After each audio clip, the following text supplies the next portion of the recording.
Harry Potter and the Unforeseen Orgy. An erotic fan fiction. Ron could barely believe it.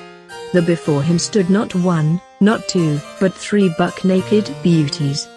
His eyes widened and his trousers tightened. "Blimey," he muttered, "today's me lucky day. Any of you bimbos fancy a shagging?" Harry, still transformed, began shouting, "Ron, you wanker! What the bloody hell are you doing in here?" Ron looked Harry up and down, his mouth agape at his curvy body. "Cheeky one are we," he said. "And what's your name, love?" "You sodding idiot," Harry yelled. "It's me, Harry, your mate." Hermione and Professor Titsmuggy began to chuckle. Ron looked puzzled. "What do you mean by that?" he asked. Harry slapped him about the face. "I was trying to lube up me bludgerbat, but me used polyjuice potion instead." Ron thought for a moment. "So you really are Harry, is ye? Bloody hell, never thought me really would be so rock hard looking at me best mate." Professor Titsmuggy stepped forward. "It's good timing actually. Now that Harry's prick is a cooch, we're in need of a throbbing Johnson." She then grabbed Ron by the crotch. He let out a soft moan. Harry began to protest. "Professor, no, we don't need his willy. Me and me bludgerbat will get to work."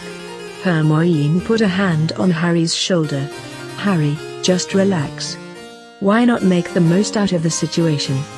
She began feeling up his muff, and he sighed deeply. "Why don't you take a seat on Ron's schlong?" Harry looked over at Ron. He was already completely naked. He thought and thought, then thought some more. "Ah, sod it.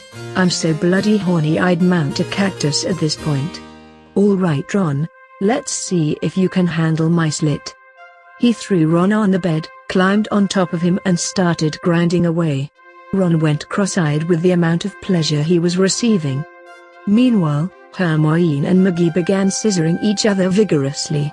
This made Harry and Ron even more randy, and they grinded even harder. After a while they formed a human centipede, slurping on the private parts of the person in front of them. This continued on and on and on, until suddenly Hermione shouted "Orgasme-o!" The four suddenly began writhing around in sexual ecstasy, overcome with the ultimate pleasure. They collapsed in a heap on top of one another. "Bloody hell," Harry muttered. "I'd have never thought I'd enjoy having a vag this much." Hermione grinned. "See," she said. "Aren't you glad I convinced you?" He nodded, then turned to Ron. He was already fast asleep, snoring like an angel. Harry smirked. "He sure is a one-and-done type of lad, ain't he?" They all laughed a good laugh. Suddenly Harry felt a throbbing in his crotch, and realized his member was returning.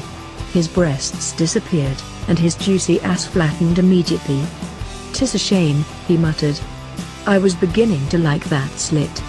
He glanced over at Titsmuggy, and stood up in a shock. She herself had transformed into Draco Malfoy, the school bully. "That's right Potter, it was I, Draco, this whole time. Now I'm gonna tell the whole school that I your friends." He laughed maniacally and bolted out of the room. "Draco," Harry shouted after him. "I'll get you for this." To be continued.